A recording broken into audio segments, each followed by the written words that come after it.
right, John, I have a legitimate question for you because I honestly don't know. What is your experience with the Xbox, the original Xbox?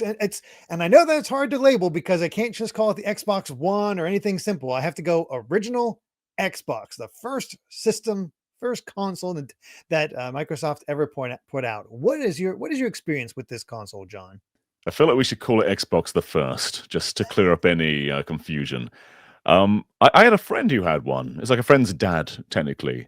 So I had a friend group where I had a PS2, another friend had an Xbox, and then my friend's dad had a GameCube. My friend's dad had an Xbox. And he didn't have that much for it. It was mostly Halo and a few multi-platform games like Prince of Persia. I think the first Forza Motorsport as well, but it was pretty slim, though. And so I didn't have much experience with it until the 360, which was backwards compatible. And I went back and played a bunch of original Xbox games that way. And then when I explored the library more and found out not all of them were backwards compatible, I went and got my own Xbox then. But in its time, I didn't really experience it all that much, to be honest. Yeah, I think of all the Xbox consoles, I might have experienced the original the most because Mm. this was me right in high school, and I had a PS2 and a GameCube because there was that at that point I was finally able to have multiple consoles, not just limited to one per generation. So I was able to get both those, and I looked at the Xbox, and I just nothing about it really appealed to me because I was still very much of the opinions like, what is Microsoft doing and getting in this gaming space? How Mm. dare they when we just lost Sega, that sort of thing. But I had friends who've been PC gamers for a while, and they were all hyped about this. So they actually picked up Xboxes and played the crap out of them. So when I go visit them, we'd end up playing Xbox a lot. So I actually got to play quite a few Xbox games despite never owning a system. I mean, it was genuinely a cool console as well, though. It did away with memory cards. You just had a hard drive Yeah. in the thing, so you could just store as much data as you wanted. And the big thing was online play, Xbox Live. Mhm. It wasn't so much a thing when it launched, but when Halo 2 came along, we basically got modern multiplayer. No Yeah. voice chat, playing with strong connections. It was a brave new world. It Um, really was. yeah. I had friends. I had well, I can talk about more of this later, but the big thing is, as far as online, I had friends that found a way to hook up the Xbox online before Xbox Live, so they could play Halo One online with other people. Like they found ways Oh, to set up whoa. P2P servers and actually play Halo One online against other people, and had set up like 4v4 type Wow, things. that's nuts. So I don't know how they did it, but it was definitely through um it might have been through GameSpy, if you remember that. Yeah. Yeah, that's interesting too, is Microsoft from the get-go was actually porting a few of their Xbox games to PC. Halo 1 got a Mm, PC port. I remember that. Fable got a PC port. They were doing a few things. There's definitely quite a few bits still exclusive to the console, but they definitely explored it pretty early on. And there were a lot of really great exclusives, There both were. from Xbox and also from like third parties, like Sega particularly were swimming in Oh yeah, really cool Xbox it games. was fascinating to see what Sega decided to put out on what console. Mm. Like, because they just split their franchises amongst all of them, and it's I don't know, it's very fascinating to see the sort of the ideas behind a lot of that. But yeah, fun fact: it took me years before I realized that it's called an Xbox because of DirectX. Yeah, I think they explain it in like one of their debuts of the console. And there's a great documentary actually about the Xbox that they released like 2 years ago now, and talks about the how DirectX sort of made the system. But yeah, it's not obvious though, is it? No, it really isn't. Because I think it actually the original name was going to be Direct Xbox. I think that's So right. they just Yeah. dropped the Direct, and there we go. Then Nintendo picked up that Direct and ran with it. Mm. It was the uh, most powerful console of its era too. oh yeah, This could do 720p.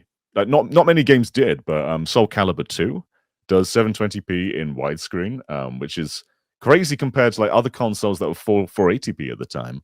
There are a few other games that did it, but for the most part, you're getting just the smoothest and best looking versions of basically every game of that era.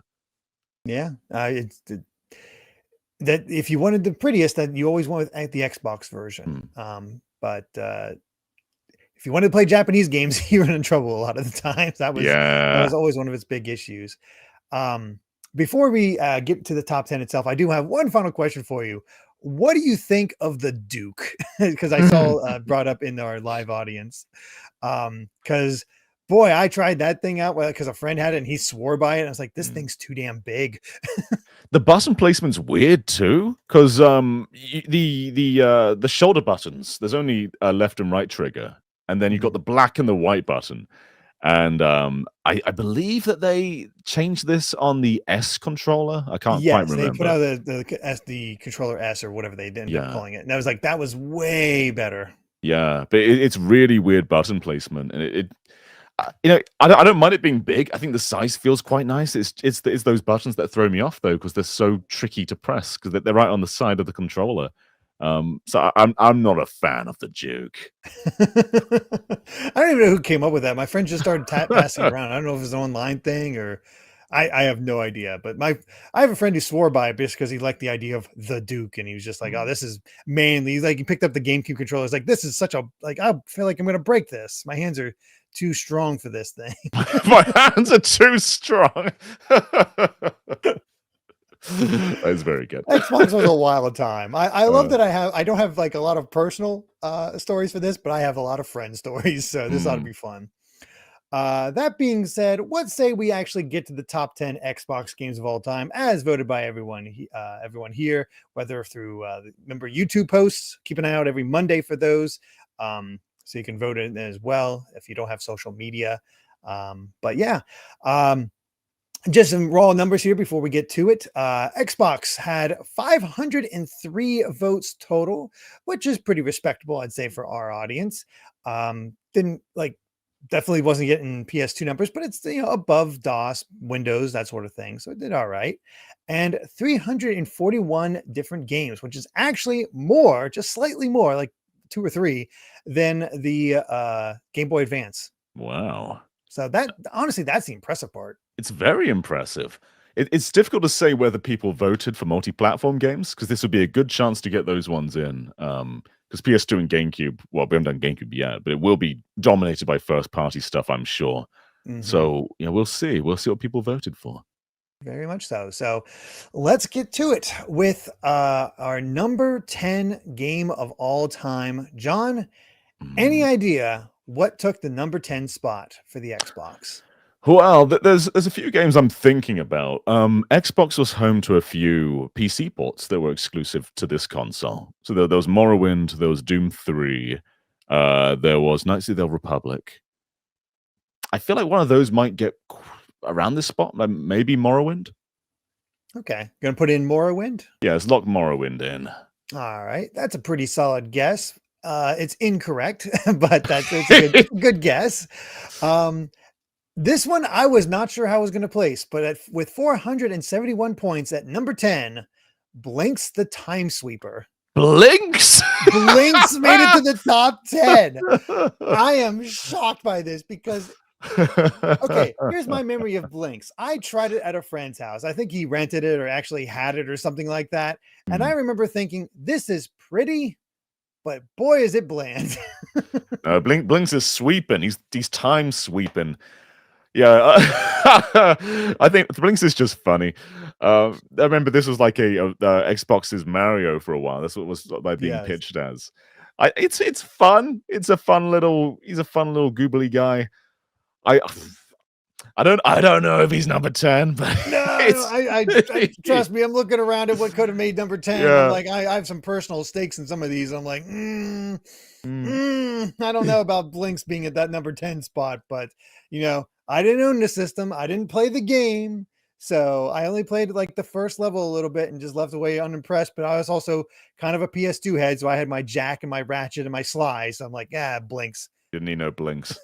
It's funny too. It's like made by Artoon, right? Yes, that's correct. Yeah. Xbox don't seem too fond of Blinx themselves, because the first Blinx is backwards compatible on Series X, but the second Blinx is not. I think I'm not gonna blame him for that because I look at Blinx 2's cover art and like they changed the art style. It looks worse and like Mm. no, it just looks awful. So it was, as Press Play to Jason says, it was made by Oshima, the guy who created Sonic. So he That's went right. from That was his Sonic big claim to to fame. Blinx. Yeah. This the same developer that would go on to make Yoshi Topsy Turvy or Universal Gravitation, Blue Dragon, Yoshi's Island DS, and amazingly they helped out on Last Story. I mean, that's a pretty impressive career. It's like a Yeah. roller coaster. There's some highs, there's some lows. There's some decent ones in there, Yeah. honestly. And this was founded by Oshima, so it's one of their earlier. It's not their first games, but they were founded in 2001, Yeah. and then 2002 is when Blinx came out. So it's kind of their big game. It looked like a lot of smaller ones before that point. But as far as I think I'm surprised that Blinx made it on here because I never hear Xbox people talk about it, whether it's Xbox, Microsoft themselves, or just fans. I mean, people talk about Blinx when they're being funny. It's like you should bring back Blinx. Let's predict Blinx for E3 or whatever. It's not a bad game. It's decent. I'm sure it's perfectly fine. Yeah. But I'm looking I don't know. at I a don't few know how that many are people just actually played below it. it on this list, and I'm like, I think I would have swapped that, but Yeah. that's just personal preference. That's how these numbers lie. So if you want to have any proof that I don't mess with these numbers at all, here it is. But yeah, Blinx the Time Sweeper at number 10. So John, what is our number 9 game of all time? Beating out Blinx by about 65 points. I'm gonna throw one of the Sega games here. Okay. There's a few of them. So we got Shenmue 2, we got Crazy Taxi 3, we've got Panzer Dragoon Auto, we've got Jet Set Radio Future, and Outrun 2. That's a top 5 of games right there. All solid games. All very solid games. I think Crazy Taxi 3 is probably the least known out of all of those. I don't hear people talk about Crazy Taxi 3. It's good. Not really. It's a compilation of like all 3 games. I think it's really good. But I very rarely hear people mention a third game in that series. I think maybe this made it around this point. Okay, so you're saying Crazy Taxi 3 for number 9. Yeah. Okay. Well, you're on the right track, John. Okay. You were right that it's a Sega game. Ooh. At number 9, Panzer Dragoon Orta. I was umming and erring about whether it would be Crazy Taxi or Panzer Dragoon. I think Orta is like one of the best games on the system, like one of the best of the Sega bunch. Again, I'm so happy a friend had this. I never got to play it myself, but I watched him, and I'm like, because I had memories of the original on Saturn. I'm watching this, and I'm like, oh my god, this is so freaking gorgeous. Yeah. Have really no idea what's happening in the story, but my god, is it pretty. Yeah. This got a Series X update, so it's 4K. It's super smooth. Load times just they're gone. It's like a remaster. And port this damn thing. My god. Yeah, this would be a great one to have elsewhere. But yeah, it's just so lovely. It's beautiful. There's this like golden part where everything is just shimmering and shining, and it's still really impressive today what they pull off at such a frenzy. And it's quite mechanically depth too, because you can like switch between those like lock-on things. You can go to like a more automatic weapon. It feels like it really evolves Panzer Dragoon and makes it feel, kind of next gen-y, because the only other Panzer Dragoons are the Saturn ones. So this is like a huge jump visually from those. And yeah, it is. I think it's one of the best games on the system without a doubt. And I think it's also, if I remember, pretty tough. Like my friend struggled with it. And it ramped up the difficulty quite a bit, because I think overall it's still a rather shortish game, because it's a shooter. Yeah. It's, you're not going to get a long game out of that. There's only so much you can go for, so they crank up the difficulty a bit.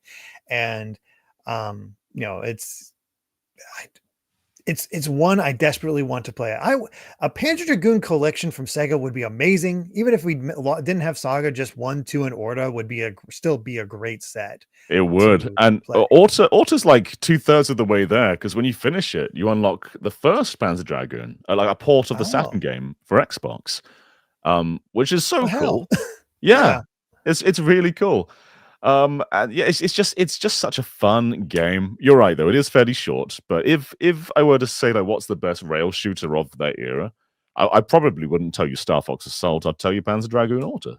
Yeah, I'd probably agree with you because it's again, and this is just somebody who only watched it. Granted, it might be different. It might be different playing it, but it's Panzer Dragoon. So, John, actually, with this fun fact, every single Panzer Dragoon game has made the top 10. Got all 3 games on the Saturn, and now with Order on Xbox, that's the entire series that's in contention for the greatest game of all time, and that's a first. Granted, there's only 4 games in the series, but still, that's an achievement in my mind. It's crazy. It doesn't feel like Panzer Dragoon is exactly like a series that everyone knows, but clearly it's one of the best if everyone's voting them as the best of all time. It's well loved, Yeah. which again is impressive considering we haven't gotten a new Panzer Dragoon games since the early 2000s. We kind of got a remake, but it's still like it's in memories. It's well loved. So Yeah, that's amazing. Sega did something right, so bring it back. That is a sign that everyone should play Panzer Dragoon. If they can play Orta or the Saturn versions, I'm not big on the remake, but you know, play however you got to play.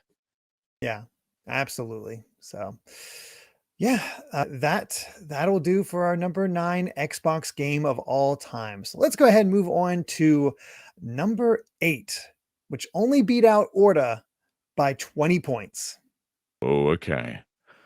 I don't know whether to stick on the Sega train because I feel like Crazy Taxi 3 either didn't quite make the top 10 or would be around this point. I will say though, I will go with what's a pretty big one, but maybe time hasn't treated it that way. Knights of the Old Republic. That was a really big game when Xbox was new. That was a huge game at the time. All right, at number 8, you got the right genre, wrong game. So you're getting close here, John, but not quite. At number 8, The Elder Scrolls 3 Morrowind. Yeah, and I wasn't sure if this one was gonna. I knew it was well loved, but I wasn't sure if it was going to be remembered just because Skyrim completely took over, and Oblivion, really. Yeah. You don't hear about Morrowind too often. I know there's like fan mods to up res it. I think it was like getting it to Oblivion status, and now then it was like, oh, let's get it to Skyrim status. But it feels like with 3, that's when Elder Scrolls really took off, and I actually saw people talking about it. Yeah, I mean, this is when it kind of had its modern formula. Because everything before 3 was a bit more archaic, whereas this is very comparable to Oblivion and Skyrim. But it's a bit of a technical achievement to even manage it on the Xbox, because I feel like in this era, PC and consoles had quite a big gap between them. Like if you look at Half-Life 2 is on Xbox as well, but compared to the PC version, it's sort of held together by glue. And this kind of is too, though, because did you hear how they even achieve this? Whenever the game loads, they kind of reboot the Xbox, which is why load times are so long. So they reboot the entire system to clear out the RAM, and that's how it's able to actually load on Xbox. Otherwise, it wouldn't be possible. Oh wow! See, that's the only thing I remember about Morrowind, because I did have a friend who had it and loved it. But when he showed it to me, the only thing that stuck out to me was like, okay, first person using a sword, and then oh god, these load times take forever. Yeah, but it is a really, really clever game. And you know, at this point, there wasn't really a world this vast. Like you look at like GTA 3 and Vice City and San Andreas, yeah, they're bigger in scale, but you're zooming around them. A lot of it's just like roads and streets. Whereas in Morrowind, you know, you're walking around, everything kind of has importance. There's a lot more thrown into the world than something like GTA. It felt busy and populated. Yeah, you got all the people walking around. You have actual towns that you can build, buildings you can go in, because you don't go in anywhere really for Grand Theft Auto. It's just a cityscape. So you actually had a bit of texture to the world with Elder Scrolls, starting with Morrowind. I assume I'm not overly familiar with the first 2 games, but from my understanding, yeah, chat's saying it's a Persona situation. It kind of is. It kind of is a Persona situation. 3 is kind of the first one to a lot of people. Do we have people clamoring for a 1 and 2 remake? Is it like we have with Persona? Maybe. I I'm don't not know. sure. I don't know. It's one of the. It's weird. It'd be if it was exactly the same as Persona. It'd be like Persona 5 comes out and nobody barely ever talks about 3 and 4 ever again Mm, because Morrowind sort of left the conversation. Oblivion's still kind of around because it was kind of a big deal, yeah. definitely a bigger deal. It was one of those things where you can actually see the progression of it just getting bigger and bigger and bigger, which is kind of cool. Yeah, it'd be very interesting to see if Oblivion and Skyrim appear in the 360 one or the PS3 one. 'Cause I don't actually know if they will. At least Skyrim will. I Skyrim feel for like at sure, yeah. least Skyrim will. Yeah, but whether they both Oblivion, occupy a spot. it probably should, but Mm. will it? I don't know. And Skyrim's eligible for like 6 of these ones. Yeah, that's true. Skyrim will get its chance, no doubt about that. Not the PS3 version. Unfortunately, that's the version I got, but yeah, not Oh, the yeah. PS3 version. Oh gosh. But yeah, Morrowind. I'm honestly glad to have it here because boy, does Xbox need help with its RPGs. Mm. Well, when we get to Alright. 360, that's another story. They actually had quite a few RPGs on They 360 in the did. early days. It'd be cool to see. They really made a push for it on that Mm. system, but we'll see how it ends up. But yeah, let's go ahead and get to our number 7 Xbox game of all time, beating out Morrowind by 300 points. Like we got a pretty massive jump here. Okay. Wow, okay. I feel like a multi-platform game might be here. And there's 2 that come to mind. I think GTA and Prince of Persia were done dirty last time on PS2. I feel like this might be where Sands of Time lies, perhaps. So I'm saying Prince of Persia, Sands of Time. All right. I love drawing these connections because unfortunately you are incorrect, John. However, this game also features wall running. At number 7, Ninja Gaiden Black. Oh, okay. Well, I combined both Ninja Gaiden and Ninja Gaiden Black. They're the same game, just Black slightly more enhanced, but they're essentially the same game. So yeah, Ninja Gaiden with that, which was honestly, I remember it being a big deal. And my friend group gathering together when the one friend who had an Xbox got it and being like, holy crap, this game is so freaking hard, but oh my God, look how pretty it is. Oh my God, look at those combos that you're doing and those attacks that you're doing. Like it was an impressive game and kind of meant a lot to me because I didn't really know much about Ninja Gaiden before this point. I was introduced to Ryu Hayabusa through Dead or Alive. Yeah. And so to see that guy from Dead or Alive do all this stuff, I'm like, oh my God. I mean, this game kind of predated like the retro revivals. We didn't really get those until like the Wii era with like, hey, 2D Mario's back, 2D Kirby's back, Mega Man's back. There wasn't a whole lot of that in this generation. It was more about like trying to make grounded franchises. I guess Metal Gear is kind of an instance of the PS1 version doing that. But yeah, Ninja Gaiden just reinvented itself completely. And it was still when the hack and slash genre was still finding itself. Like when did Devil May Cry come out in relation to Ninja Gaiden? That's a good question. I'm actually not sure about that because we were definitely getting into the character action games that Devil May Cry kind of started on and would definitely expand as time went on for sure. But Ninja Gaiden, oh gosh, trying to find the right run because so many games are just called Ninja Gaiden. So this came out in 2004 initially. Okay, that must have been a while. Devil May Cry, I think, was a little bit earlier. Let's see, 2001. So this is 3 years after Devil May Cry, and you can definitely see the advancements. Yes, yeah. This feels like it's got a bit more of like a progression to it than Devil May Cry. A bit more groundedness to it, more like an actual world. But it is really hard, but there's a lot of reward to it too. And I feel like this one is by far like the best in the trilogy. Like two's pretty good. 3, yeah. But yeah, this first one was just far and away the best of them all. And it really just like even though I was getting my butt kicked, I was like so drawn to it. Yeah, absolutely. They've ported this to other systems since then as Sigma, I believe. Yes. I tend to first go got back the to the Sigma original name there. when it was ported to the PlayStation 3. Mm. And then weirdly enough, it's interesting that with Ninja Gaiden 2, they went to black rather than Sigma. Although I guess Sigma had already been released on other consoles as part of the collection, Yeah. the Master Collection. Well, now we need Ninja Gaiden 3 black. Yeah, probably that one probably needs it the most. Yeah. Let's be honest, because there's potential in here.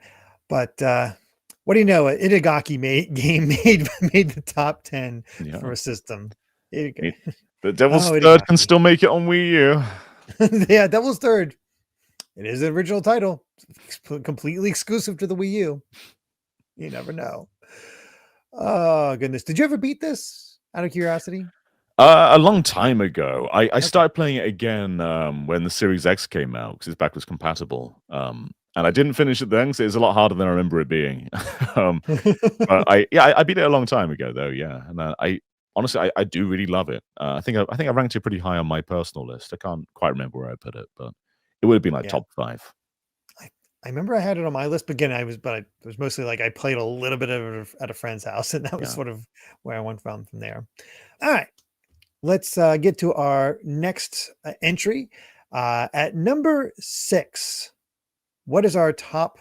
Well, what is our number 6 Xbox? Boy, What I is phrased our that top terribly. 6? What is our number 6 Xbox game of all time, beating out Ninja Gaiden Black by 60 points?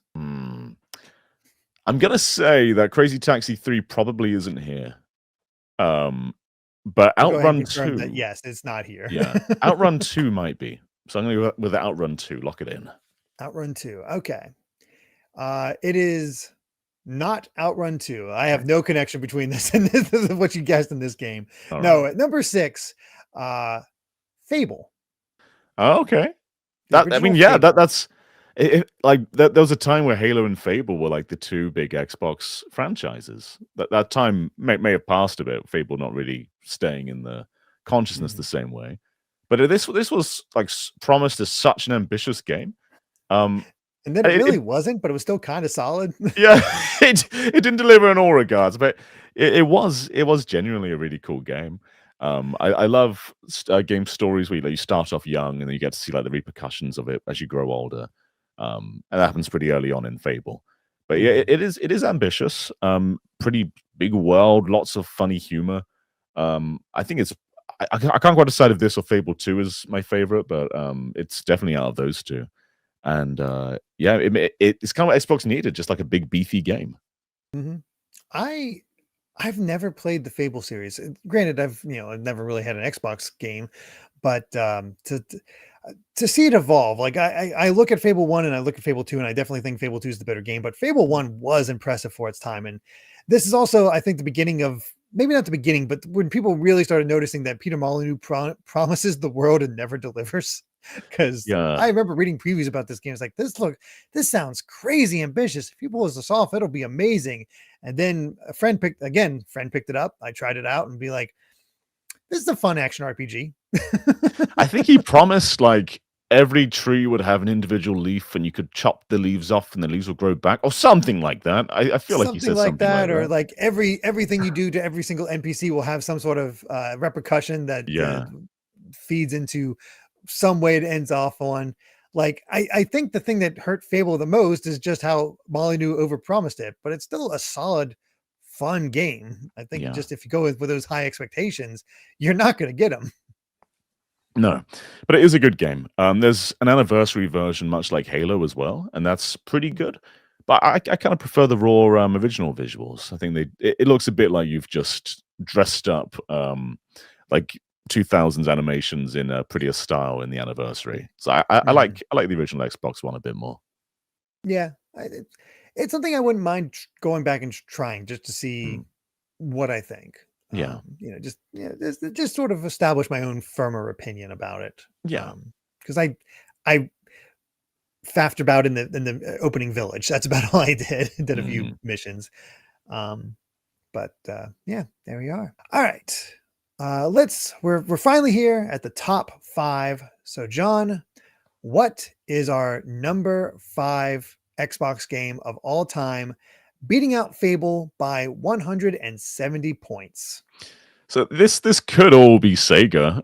It's probably not though. I'm gonna say Psychonauts 1. Well, John, you finally did it. At number Oh. 5, Psychonauts. Ah, cool.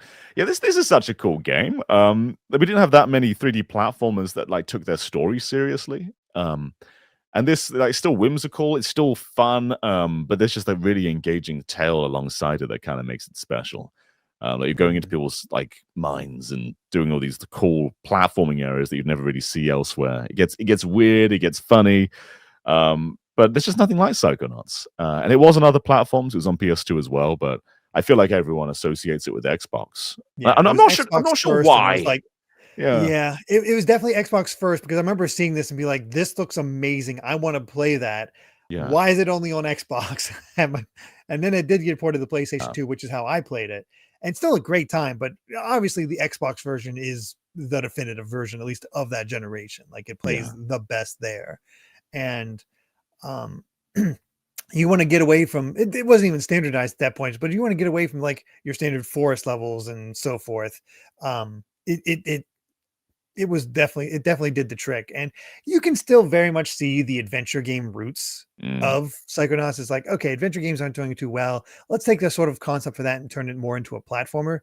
But I think the humor works. I think them, the idea of like them stealing kids' brains by having them sneeze it out and then like all they want to do is watch TV is just darkly funny. Like it did feel like a I don't know, just like a out there kids movie, very much in the same vibe as Paranorman or the like. If you ever watched that one. Mm-hmm. Yeah. And Psychonauts 2 is also really good. I feel like that one tried that. I feel like it kind of came and went and people didn't really give it a shot, but it's just as good as the first game.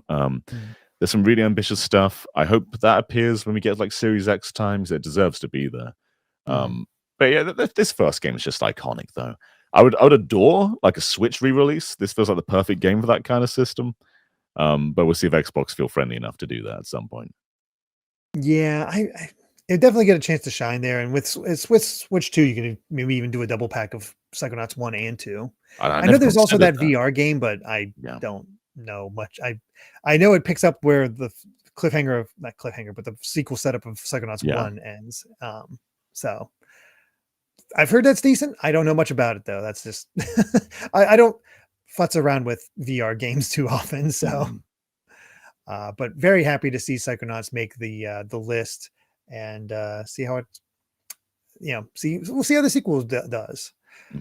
That being said, let's go ahead and get to our number 4 Xbox game of all time, which beat out Psychonauts by about 150 points, I want to say. Wow. If my math is correct. Yeah, there's not many spaces left. I'm going to assume both Halo 1 and 2 are here. I don't think Doom 3 is here. Maybe it is. Haven't had Knights of the Old Republic yet. Not had Outrun 2, which probably isn't here either. And then Jet Set Radio Future. So I'm going to say the Knights of the Old Republic made it to this spot. And if it's not here, then I'm not going to guess it anymore. Well, congratulations, John. You don't have to guess it anymore because yes, Star Wars Knights of the Old Republic is. I knew you could misinterpret that. That's why I went with it. But yes, Knights of the Old Republic is our number 4 Xbox game of all time, and this felt like an event. Like this was huge at the time. Like everybody was talking about. Like this. Again, JRPG hate at this era was massive. So this was like, yeah, this is how you do an RPG. Screw those JRPGs. Look at this more real-time combat. And look at all the plans you can do and all the crazy choices that matter for your light side and dark side. It was a big deal. But also, and we're definitely not going to reveal it here. Still probably one of the best plot twists of all time. Oh yeah, gaming. Absolutely. This is also available on Switch, so you can play KotOR 1 and 2 on there. And yeah, there's some dated elements when you go back to it, but you've just got to remember how big this was. Like first off, like the concept of a Star Wars RPG is just cool. But it's also a BioWare game, and you get to see a lot of like where Mass Effect kind of came from. A lot more like PC heavy though, because this was a PC game that was sort of ported to Xbox.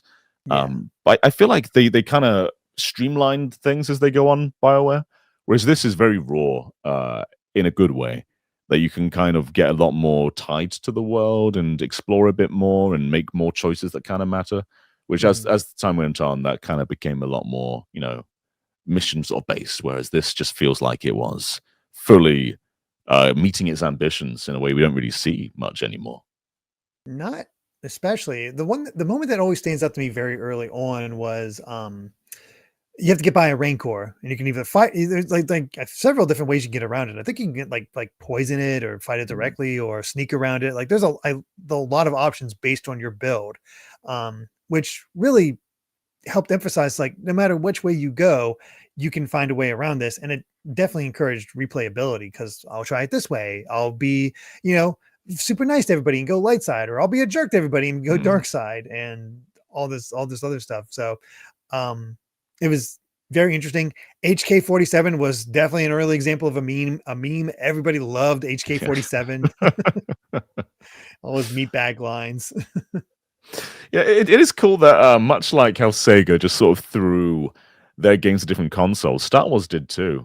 Like you've got Rogue Squadron on GameCube, you've got KotOR on Xbox. I don't think PS2 really got an exclusive one, but like Battlefront was pretty huge there. Yeah, they're still sort of spread out with different ideas. But just pulling off a huge Star Wars RPG was like that's like a dream game for so many people, and they nailed it. Yeah, it felt like Star Wars without having to go into any of the like obvious iconography. They got into some of the other stuff, like we have a masked villain. Okay, cool. We've got that whole idea. But yeah, it just felt it's still a lot of people's favorite RPG, and you can see why.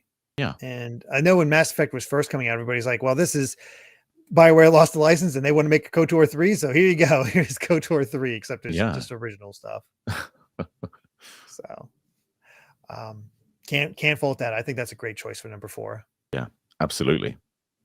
All right, John, we're at our top 3. So what is our number 3 Xbox game of all time, which beat out KotOR by 220 points? Well, I'm going to assume I know them at this point, and I'm disappointed that the Outrun didn't make it, disappointed Prince of Persia didn't make it. I'm going to assume that this is Jet Set Radio Future. You are correct. It is Jet Set Radio Future. Which, incredible game.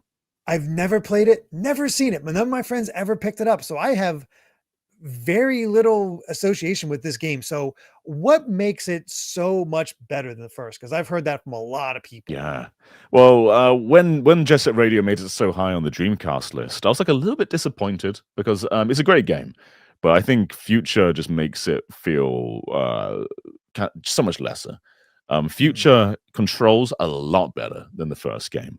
There's sort of a slipperiness, floatiness to Jet Set Radio 1, whereas this one just nails it so much.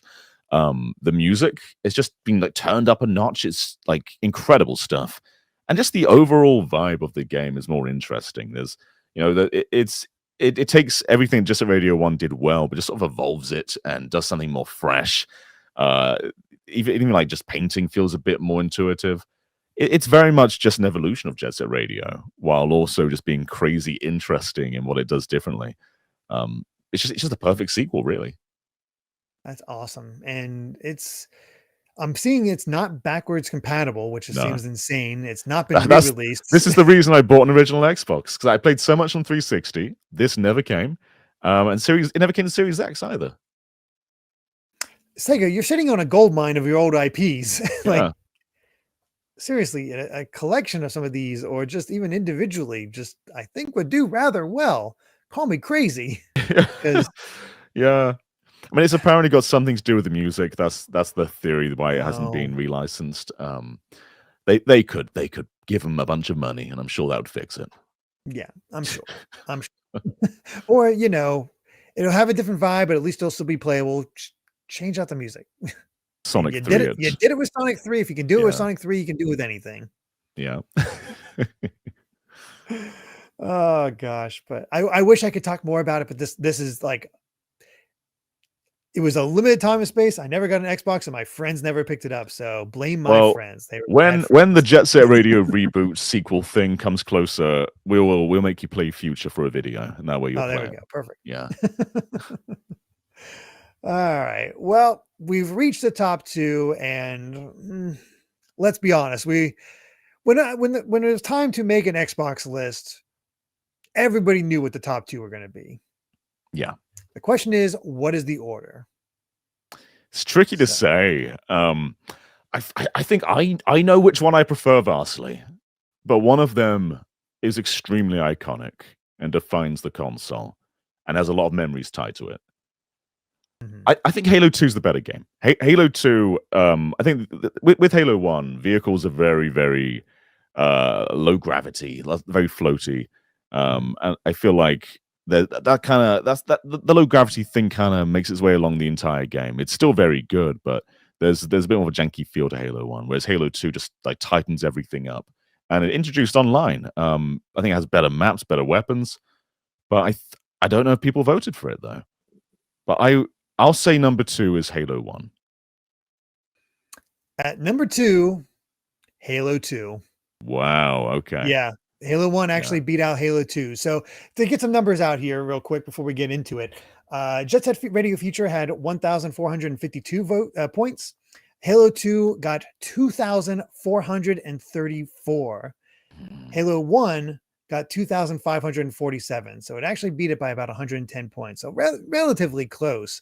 Yeah. Before we talk about differences, we'll just focus in on Halo 2 and what made it special, because it was, again, an event. Everybody was talking about Halo 2. I remember the demos coming out for it. Those little previews. I think that's like my friends were ravenously watching Halo, like the Halo 2 coverage from E3 at the time that was happening. It was, it was cool that you could use two weapons. Yeah, you could dual wield certain weapons. You had the new vehicles. Awesome first level.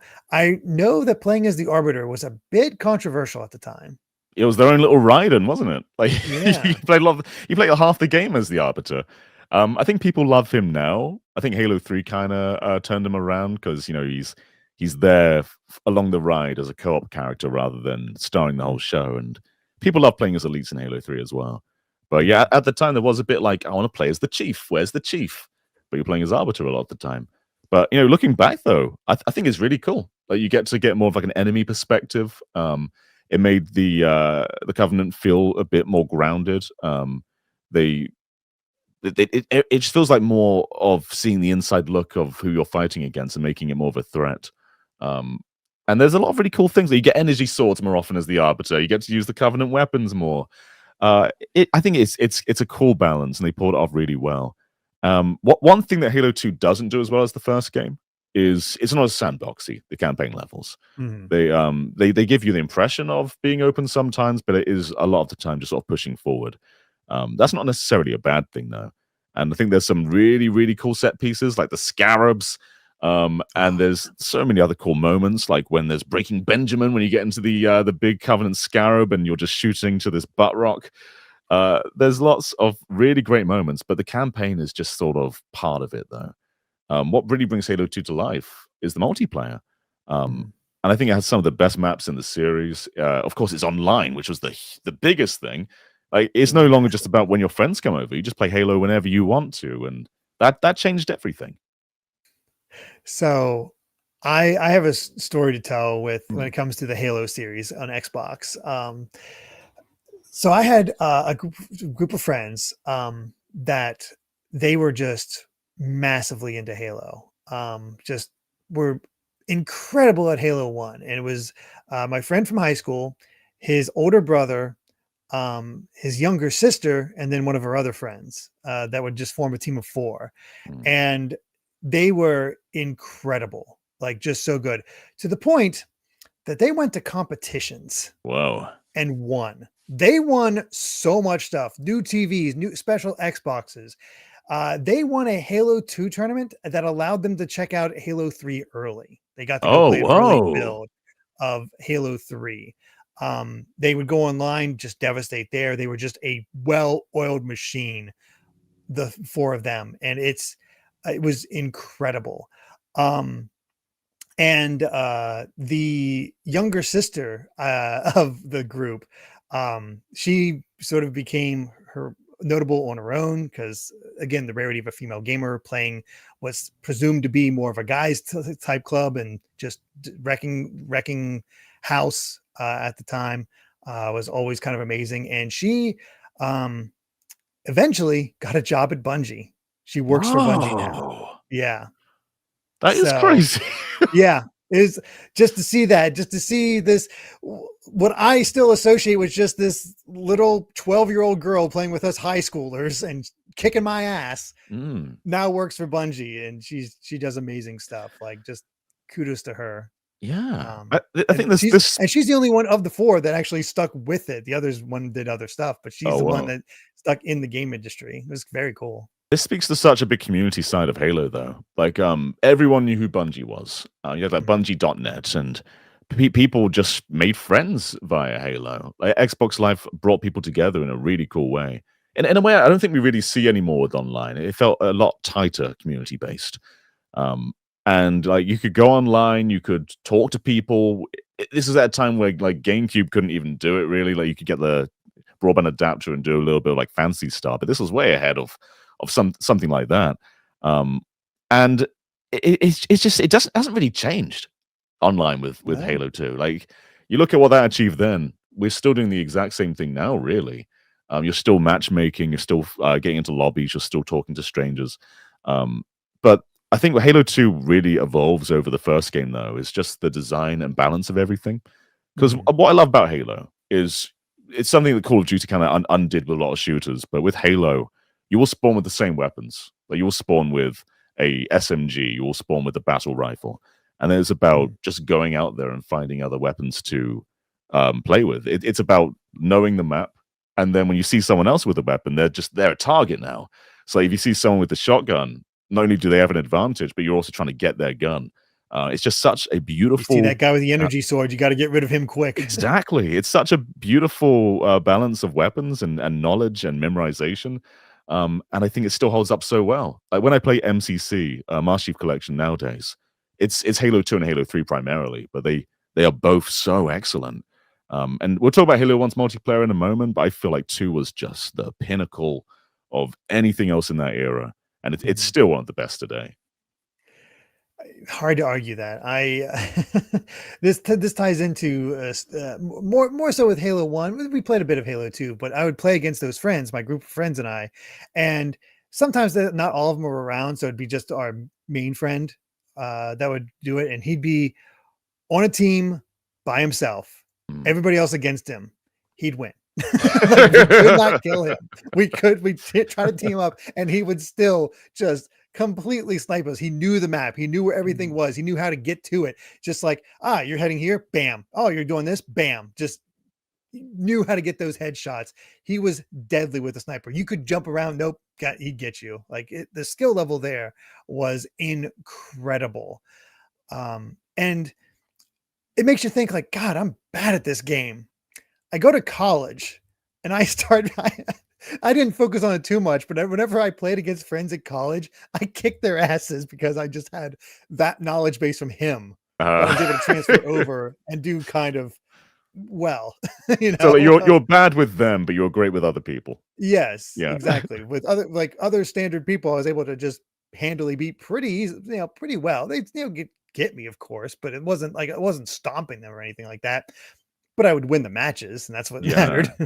Like, when it comes to Halo 2's negatives, there aren't that many that come to mind. Like, the campaign ends on a cliffhanger, but it doesn't matter that much though, because like the campaign's just one thing. Cliffhanger. It's like finishing this fight. Like, it sucks at the time, but it's like, damn, that's cool. Yeah, it makes you want to play more. But the multiplayer is really what it's all about, though. The campaign's great, but it's a small blip in what Halo 2 really is. I miss the assault rifle from Halo 1, but that game you primarily use the pistol anyway, so it's more powerful than most things. And I liked that the balance of dual wielding, because the assault rifle's gone, but you get SMGs, you get 2 of them, And if you melee, you lose one. So it's like, how do you balance these? And when you reload, you got to sacrifice one of them or sacrifice both of them. So it alone also introduces new intricacies. It's just a really cool game. Yeah, that's the best way to put it. It really is just a really cool game. But I also can't really fault people for putting Halo 1 above it. Like Halo 2 is certainly the better game, but Halo 1 is the iconic game. And it's sort of the argument of, do you choose not Burnout, but do you choose Grand Theft Auto 3 because it's more iconic and it set the standard, or do you choose Vice City or San Andreas because it plays better? And in this case, anyway, it seems people went with, this is the iconic one. This is the one I played. And I ended up playing more Halo 1 than Halo 2 because locals, we'd bring our Xboxes into school because a certain teacher allowed us to use their room, and we'd go early to school and have the 4 Xboxes hooked up, have the 16 controllers, and a bunch of people would just come in and play Halo before school. Before it all started out, and the teacher would just be cool with it. Like those 16 player matches are some of my fondest memories as a kid, even though I didn't have an Xbox or anything like that, but just being able to go over there and play with these guys, hang out, chill. It really embeds it in the memory. And then I'd have another friend that we went through and played all the Halo games up to 4 in co-op. And that's some great memories too. I love going through the Halo 1 campaign, and greatest pistol of all time. Like, it's horribly broken, but it feels good though. A term for it, the TSK, the 3-shot kill. You do 3 headshots with the pistol, they are dead. Yeah, it is a rifle. That pistol it's a rifle embodied in a small pistol case. But Halo 1, it changed everything though. In terms of what a shooter was. Like, you go back to like GoldenEye and N64, great game. But that was still adopting many of what PC shooters were doing, in that, like, if you get a weapon, you get a whole list of weapons. You get all of them. Halo limited it to just 2. You can swap between both of them. Do you want to reload one? Do you want to pick one up and use its ammo reserves? It's a lot more strategic in how you move around the map. So like, if you start with the assault rifle, we were talking about this just now, you've got to go find another weapon. You've got to really choose what benefits you. You can't just hoard all the power weapons. And so that was a big evolution. But also, like, you got grenades on a trigger now. They're not just their own. You haven't got to cycle through to get grenades. They're instantly there. You've got the melee. You're not in GoldenEye. You have to shuffle through to get the clobbers, and even then, like, it's difficult to hit. Whereas this is a big part of it now. It just consolidates everything to a controller. You sneak up on that opponent, melee him in the back of the head. That's instant kill. Yeah. So satisfying. It really figured out what a console shooter was, and that even changed how PC shooters were down the line. But yeah, this I mean, like, GoldenEye really was like one of the biggest console shooters, but then this is what really made a console shooter, Halo. Yeah, it gave it its own identity, and I mean, I could, like, you got your 2 different types of grenades, because you got your plasma grenades that always felt amazing if you could arc it over the map and attach to somebody in the distance, and there's nothing they could do. They were just going to blow up. That always felt good. Or in my case, what I got really good at is, like, I'm about to die, drop a grenade at my feet, and they just take both of you. Yep. I was like, all right, I'm gonna at least make this even, and that always felt good in my mind. But plus, you had the vehicles that were just fun to take care of. And we didn't even mention in Halo 2 how you could hijack vehicles, like the battle. Exactly. Yeah, that was always cool as well. Yeah, I want to praise more of Halo 1, but I will say, in terms of the vehicles, I find they're all a bit too floaty. Like, you get in a Banshee, they're kind of hard to pilot. And hijacking was a huge evolution in Halo 2 as well. But in terms of positives, Halo 1's campaign had a lot of really open levels, a lot of sandboxy levels. Like, there's some that just sort of wind back on each other. They feel like you're kind of just getting used to everything. It's not like you're just getting forward all the time. You're becoming very familiar with the level. And there are some duds in there, like the library and a few other ones. Yeah. But I think all in all, it's extremely memorable there. Yeah, fighting the flood was always a bit of a you're either into it or not.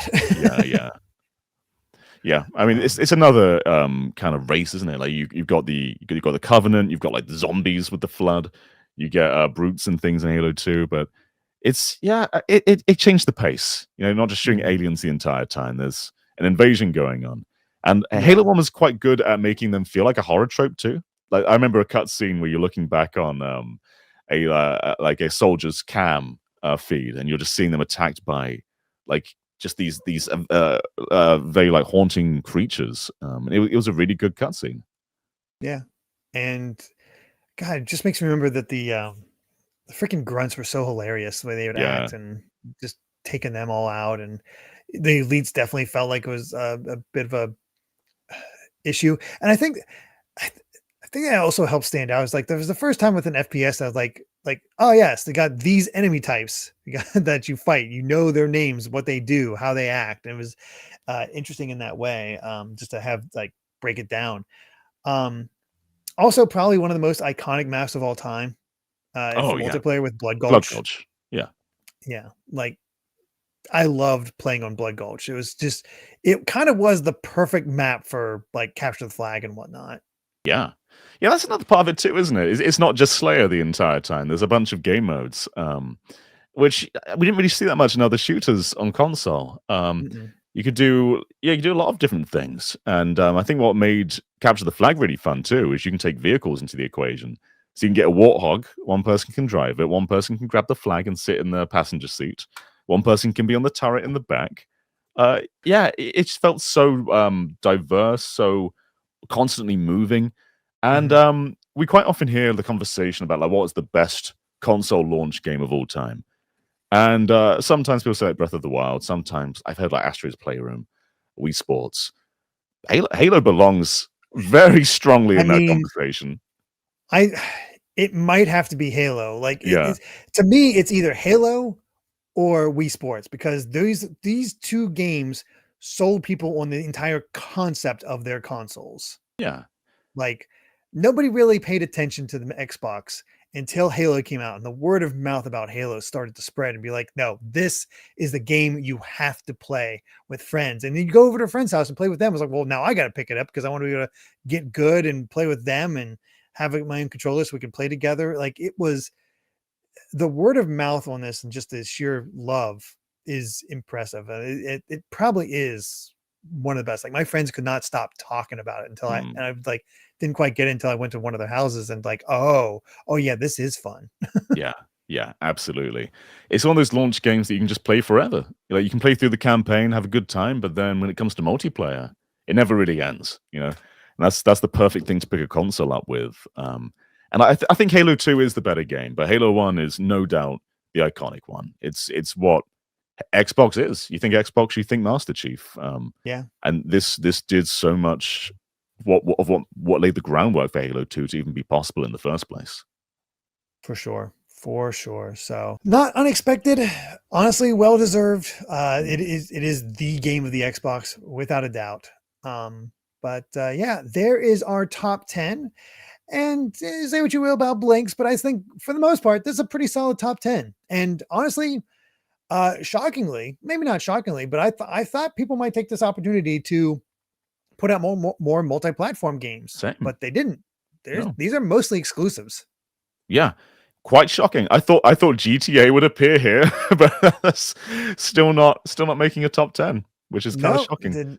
did not make a top 10. And I'm still going back and forth of like, should we do multi-platform like for like generations? Like this would be like, it feels weird that I didn't do it for Super Nintendo and Genesis, but I don't think there's as much like they were more distinct. Like you have Mm, Aladdin on Super Nintendo is very different from Aladdin on Genesis. So I feel like you didn't get essentially the same games until this gen. yeah. I don't really know. I But it also There's seems like we're making excuses just so we can get like it does those feel games that that way. didn't make the top 10 into a top 10 so they could be in Yeah. the discussion for the greatest game of all time. I don't Yeah. I know. mean, you can vote GTA 3 in as a hidden gem if you want to. Yeah. Yeah. I don't know. I don't know how to handle that one. But as always though, I do have it listed out to our top 50. So just an idea of like what kind of stands out on the Xbox. And I think this is honestly a pretty great list of Yeah. Xbox And games. Xbox games are top 50. still pretty cheap, by the way. So like view this as a shopping list. Yes. So let's break it down. At number 11, Star Wars Battlefront 2. Ah, I thought this would appear on the PS2 list, but I think someone in live audience said this was also really popular on Xbox. And a It big had reason for that online, is I think, online. at that Yeah. point. Yeah, Yeah. that's a huge So reason for it. yeah, Yeah. I had friends really into this. Only missed out on beating Blinx by 50 points ish. Maybe this should have beaten Blinx. Yeah, that was my thought. It really should have probably beaten Blinx. That or number 12, which I honestly 11 through 13 probably should have beaten Blinx, because number 12, this is one I was rooting for. Lost out the Battlefront by 15 points. Burnout 3 Takedown. God, And yeah. I love Burnout 3. I said this during PS2, but yes, it's so good. I was rooting for it, and then this damn cat showed up. Yeah. This is one of the best racing games ever. Yeah. Paradise is really good, but it's no Burnout 3. There's something about the simplicity of Takedown and that final challenge when you're in the F1 racer going through traffic, and it's so blisteringly fast. Yeah. But yeah, we're making Blinx cry. Good. You should cry. He has a vacuum. He can suck it up. Yeah. Oh God. But at number 13, this made me laugh in a kind of a dark way. Grand Theft Auto San Andreas. It got the exact same position on the as on the PlayStation 2. At 401 points. So it was only 70 points behind Blinx. Oh, Blinx. Blinx, why have you done this to us? This is crazy. I got it finalized. Like, wait a second, that's the exact same position it got on PS2. What the hell? Oh my. Yeah, I don't know. I don't know how we justify this. I don't know. This is why I look at this as like, do we? I don't know. I want to hear comments about that. Should we have multi-platform lists? Yeah, it's up to you guys. Yeah. Tell me what to do. Anyway, number 14, missing out by Grand Theft Auto by 7 points. Conquer Alive and Reloaded.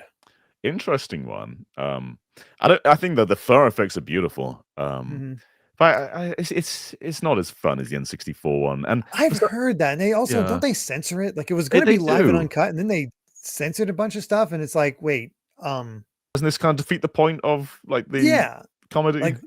Like you're telling me the Nintendo version is more uncut than the Xbox version? That seems weird. Yeah, it's not bad. I think it's a beautiful remake. But yeah, it's not the best start to Rare on Xbox. They have a few cool gems on Xbox, but this I think they could have done better with Live and Reloaded. Yeah, you would hope, but oh well. Number 15, Dead or Alive 3. Yeah, this was a pretty big one. This was another one that hurt for me because I love Dead or Alive 2, and then I saw 3 was going to be Xbox exclusive. So I'm like, no. Yeah. Well, the whole Ninja Gaiden series was kind of associated with Xbox for a while, though. Yeah, very much so. Fortunately, I did get to play with a friend. They picked it up because it got that not Master Chief, but that Spartan. Oh yeah. It's I forget that name exactly, but it's not 117. It's something else. Yeah, and it's a female Spartan, so that got to get those ladies in there for Dead or Alive. At number 16, The Prince of Persia: Sands of Time. Gosh, this should be higher too. It should. Again, this is an argument for a top 10, but it's also, it had its chance. So I don't know. Yeah. I don't know. Number 17, Star Wars Knights of the Old Republic 2. I think you can argue the first one's a lot more iconic. Yeah, it's definitely more iconic. I know there's a bit more nuance to this one. This was made by Obsidian. They're great at nuance and sort of doing follow-ups, but I also heard it has a lot more. This was Obsidian during their really buggy era where you get a great game, but it'd be really buggy. Yeah, I didn't play KotOR 2 anywhere near as much as the first one. I liked what I played, but yeah, I think that the first one was just kind of a big community thing. Like, everyone was there for it, whereas 2 probably still good, but yeah, just not as a robust thing as that people really know. Yeah. This one kind of surprised me at number 18 because I never hear anybody talk about it anymore. Jade Empire. Ah, yeah. I mean, this sometimes comes up when talking about Xbox exclusives, but otherwise not that much. It's a cool one to have on it, though. Yeah, another one by BioWare, Yeah. more of a Chinese martial arts flavor, which Yeah. always seemed interesting to me, but again, didn't have an Xbox, so I couldn't check it out. Yeah, it is backwards compatible, so I think you can play it on Series S and X. But yeah, it's a cool one. Yeah. Number 19, Beyond Good and Evil. Cool. Yeah, this is another multi-platform one that maybe deserves more of a chance. You can argue it's the best Zelda of the era. People did argue that. There's like Okami and Beyond Good and Evil. Like, are they better than Zelda? But no, I think this is a genuinely really cool world. And there's some great story, great theming. I love like floating around in your little car boat thing. Lots of fun memories in this game. Good time, very good time. I have very fond memories of Beyond Good and Evil. At number 20, Fusion Frenzy, our launch party game for the Xbox. Yeah. I didn't consider. I played a little bit of it. Yeah. It didn't stand. I mean, it didn't have boards like Mario Party at the time. And I'm like, what's the point? Yeah. I haven't played this one in a long time. I've got to refresh my memory on Fusion Frenzy. I just remember in a cage ball going up a circle and having to dodge stuff as like water rose up. That was sort of the mini game that stood out the most to me for Fusion Frenzy. But I think, I mean, definitely a great multiplayer choice for people. I think that was a kind of big at the launch for that. Tied at number 21. Half-Life 2 and Splinter Cell Chaos Theory. Yeah, Splinter Cell was pretty huge on the Xbox. It was multi-platform. What was the answer to Metal Gear Solid for Xbox until they started getting ports? Yeah, absolutely. Half-Life 2 is going to rank much higher on the PC side. But the Xbox port was, it's you play it nowadays. It was on, like I saw Half-Life 2. I was like, really? Like I completely forgot that it came to Xbox. But it runs, but it doesn't particularly run well. But it's impressive that it runs at all. Like longer loading times, very low resolution, very low textures. But the point that is even there is crazy because this like PC and consoles were a realm apart at this point. And Half-Life 2 was pushing physics. It was pushing so much stuff, just this interconnected world. But yeah, it ran to a point where you could play it. So that was pretty cool. That's the goal. And yeah, I've never played a Splinter Cell, but I've heard great things. It's kind of disappeared after time because I think it's lost sort of its identity over time. Like it's kind of, I don't know what happened, but I again, friends that really love that game. At number 23, another game that honestly made me very curious about an Xbox. Crimson Skies High Road to Revenge. Yeah, really cool shooter. Yeah, I didn't consider this one either. Yeah, this is a genuinely really cool one. Yeah, I can't blame it. I'd see gameplay. I'd see the box art. I'm like, this looks pretty sweet. Yeah, but I couldn't find that one game, like because I played so much Halo with my friends. I never picked up an Xbox, and it's just like, and none of the other games were enough for me to really push over the edge. Like, maybe, but I never got that one. Yeah. I mean, we'll come back to this when we finish the list, but I feel like there's a lot of great gems on the Xbox to the point where it might be like I think 360 has the higher highs, but I think Xbox has the most interesting of all the libraries for Xbox. You might be right. At 24, Shenmue 2. Yeah, I mean it's cool. This had the English dub, so this was exclusive to Europe on Dreamcast with just subtitles only. So they came back and dubbed it for Xbox while releasing it internationally. That's cool. Yeah, it's a pretty cool version. Nice. 25, Soul Calibur 2. Yeah, this is cool on all platforms. Spawn. Yeah, and we're getting it on GameCube NSO with Link. Yes, we are. Because Link never got re-released. There was a Soul Calibur 2 HD, only had Heihachi and Spawn. Did not have Link. So, and everybody cares about Link. When it comes to Soul Calibur 2, everybody wants Link. Spawn was so random. He was green. Link makes sense. Heihachi, he's not a Sony character, but he's associated. Spawn, I don't know. I mean, the new character villain thing was designed by Todd McFarlane, so there's your connection. I So guess. Yeah. there, yeah. The other thing is, everybody's told this story at this point, but they did try to get Squaresoft to let them use cloud for PlayStation 2's version of Soul Calibur 2. And man, the debate on which one would have sold better at that point, that would have been fascinating if they actually did get cloud for Soul Calibur 2. It would have been PlayStation 2 if they got cloud. Yeah. All right. 26, Super Monkey Ball Deluxe. Yeah, no, I think the originals are still better on their own. Like they did some weird stuff to the controls in Deluxe, but otherwise, yeah, this is a pretty good version. This begins a wild run. With 169 points, The Simpsons Hit and Run. we talked about this in PlayStation 2. It's a really good game. It's a really good game. It really is. It's funny how it seems to place higher than a lot of other GTAs. It does. I mean, I think you can argue that it's just as good in many ways. Yeah.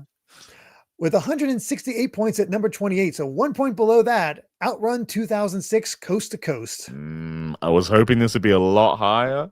Outrun 2, Outrun 2006, they are really great. You sometimes see them in arcades still every now and then. At least I do every now and then. And it's just such a great evolution of that original Outrun. It takes all the sensibilities, but just makes it more fluid, makes it 3D. That the drift feels incredible. I hoped it'd be higher, but I don't think it's as well known as some of the other Sega stuff. I think that's the issue. It's just not as well known. But weirdly enough, 1 point below that, Outrun 2. Okay, they're very similar games. Yeah. I had to look. It's like, is this just an upgraded version? Because I could combine the points if they were like it was just an upgraded version, but it seemed to be 2 separate games. I think kind of, yeah. They're both based on Outrun 2.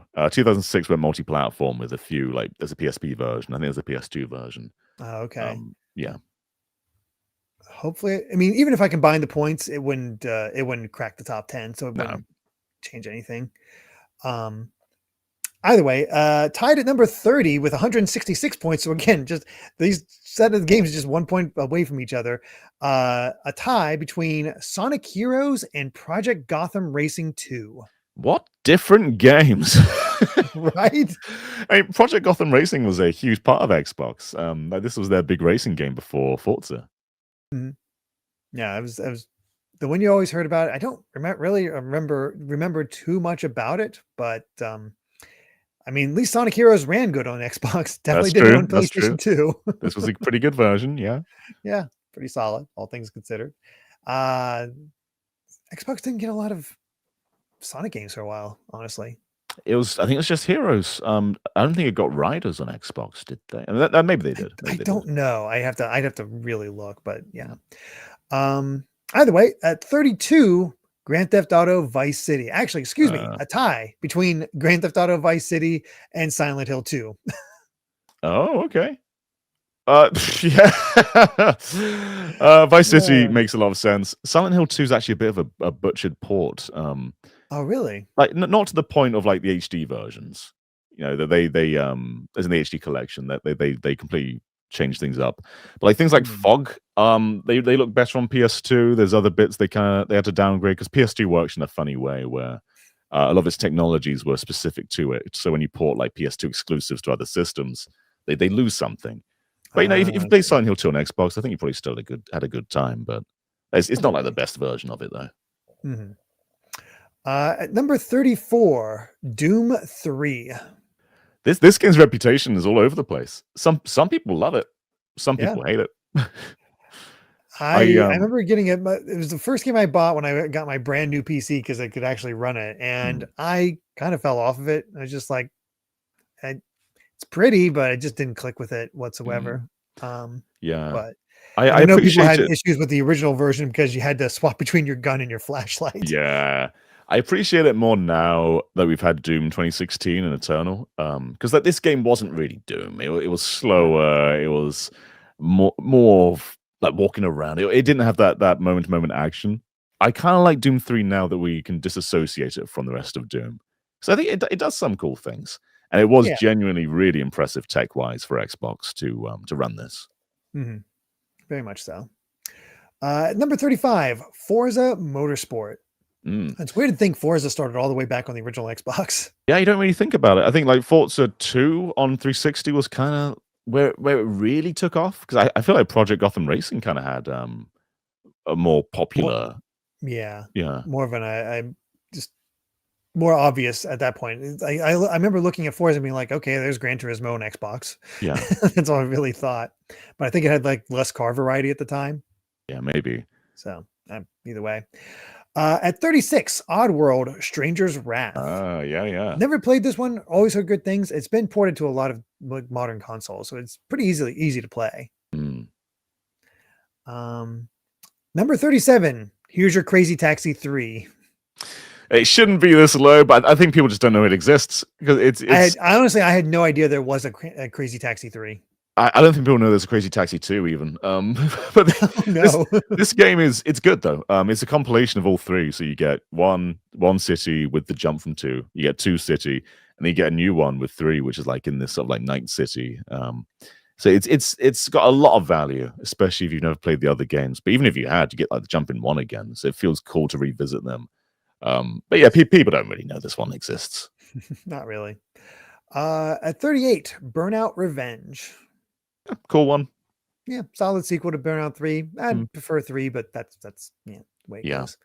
39, Dead or Alive Ultimate, which was a got Dead or Alive 2 Ultimate and also like a sort of remake-ish remaster of Dead or Alive 1. In this I've not played this one. I've only played 3 on Xbox. So I'm curious how this one is.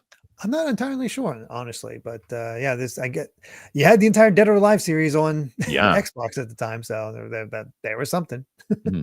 At 40, the original Star Wars Battlefront. Yeah, I mean, I think 2 was the more popular one, but both games were huge in their time. Oh yeah, it was a big deal. At 41, Grabbed by the Ghoulies. I mean, what was this Rare's best Xbox game? It may have been. It might have been. Yeah.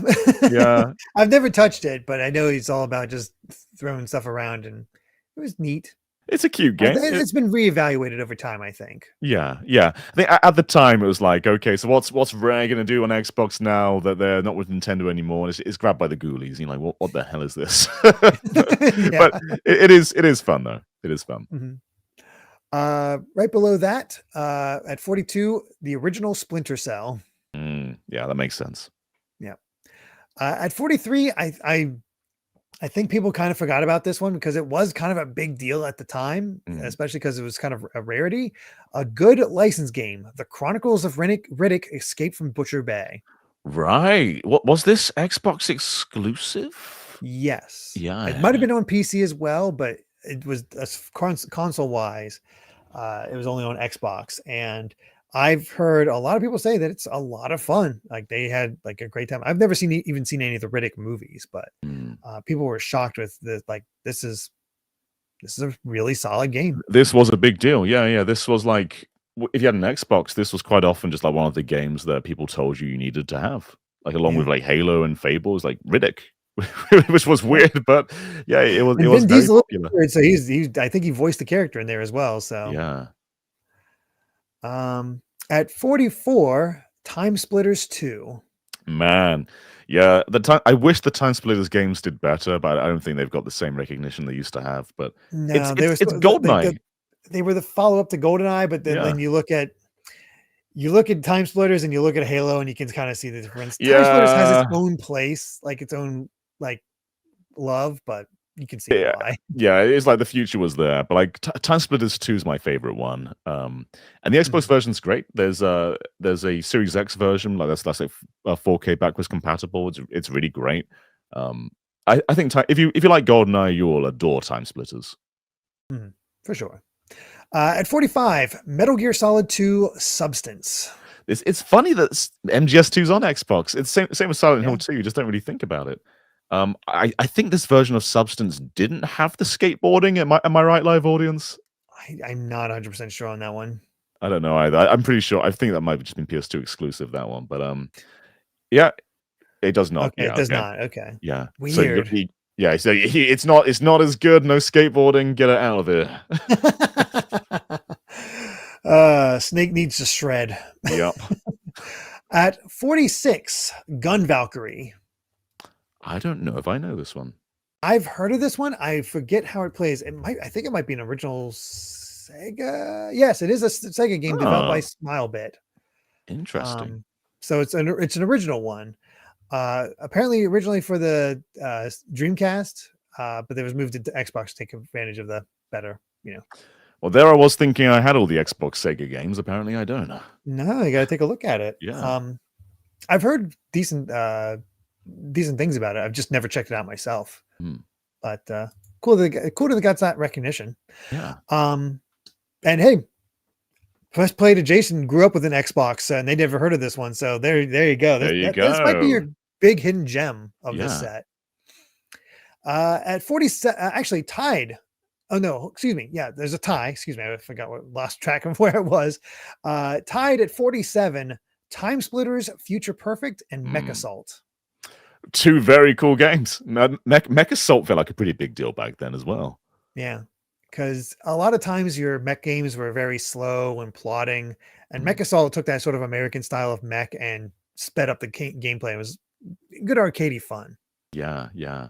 And Future Perfect, I think 2's better, but Future Perfect is also a really good Time Splitters. For sure. At 49, Grand Theft Auto 3. I mean, this one wasn't as well associated with Xbox. It came out on PS2 first. Xbox has individual fingers, though, whereas PS2 has, like, little paper hand things. Fused hands. Yeah. And finally at number 50, Phantasy Star Online Episode 1 and 2. Yeah, we got this one. I got this one like last year for that video we did where we played on like GameCube, Dreamcast, Xbox, and PC. This is a really good version of it. It's probably the best one of it, to be honest. Probably best online. Yeah, and it's easy to play online, right? With GameCube, you need an adapter. With Dreamcast, it was dial-up with a Ethernet adapter. This is like the only one you can just play out of the box. Yeah, so that just works out. But yeah, there is our top 50. I think that's a pretty solid list. There's still some more in there that didn't quite make it. Just missing that top 50. You got stuff like Max Payne, SpongeBob Battle for Bikini Bottom, Dead or Alive Extreme Beach Volleyball. I'm not surprised people voted for it. Tony Hawk's Pro Skater 2X, Blinx 2, Lego Star Wars Republic Commando, SSX 3. Yeah, I'm going to echo press play to Jason. Where did Otogi land? Otogi was close. Okay. The original Otogi was had got 58 points. Phantasy Star got 81. I think it's top 75 for sure. So Otogi is a From Software game. So I thought people might have reevaluated that one with how far they've come along now. I don't know if a lot of people know the From Software's past games. That's true. That's a video right there. A video for the future. Honestly, yeah.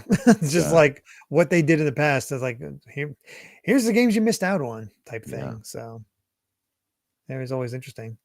It definitely got a sequel. It got some votes on that as well. I can't. Oh, Togi 2 got 30 points. So okay.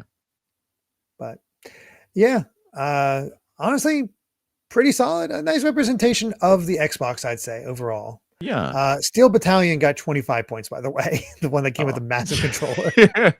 I mean, I like that we did this for Xbox, though, because quite often when you talk about consoles of that era, Xbox is put to the side. A lot of people say it didn't have games, which is not true. It's very untrue. It's very untrue. Like it was never enough for me personally to pick up the system. But if I did get the system, I'd have stuff to play. Yeah, it had some of the most important games of that generation, Halo and Halo 2 specifically. But there's a lot more it had. A lot of really cool exclusive games, the best multi-platform games. Like to shrug off the original Xbox just feels like you probably haven't tried it if you do that, because there's so many cool things that it does better than PS2 and GameCube.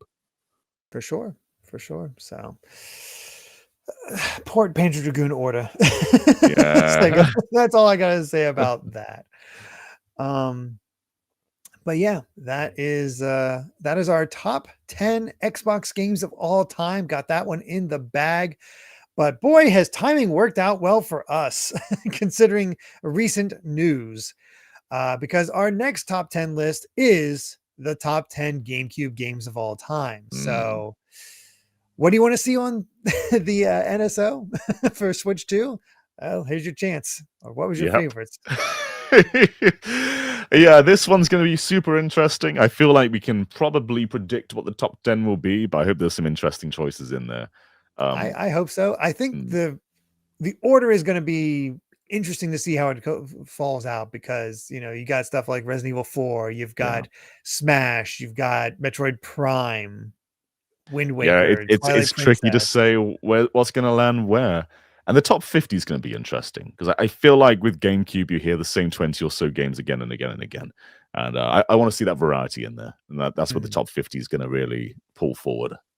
Yeah. So we'll see how that all lays out. But in the meantime, also, what do you all think about multi-platform? I do want to know what people think about this. Just because are people upset enough about Grand Theft Auto not making the top 10 that we should do a multi-platform, or let the chips fall where they may? This is just how the list came out. Now there will be a wild card vote at the very end, but that's across all systems. So I don't know. But that being said, that'll cover it for our top 10 Xbox games discussion. Thank you so much for watching. And if you enjoyed this video, please consider subscribing to GVG, hitting that like button, and ringing that bell. We have a ton of Switch 2 coverage on the channel right now. Certainly check that out if you haven't already. We also have a Patreon at patreon.com/dvgaming with plenty of extra perks. So until next time, bye.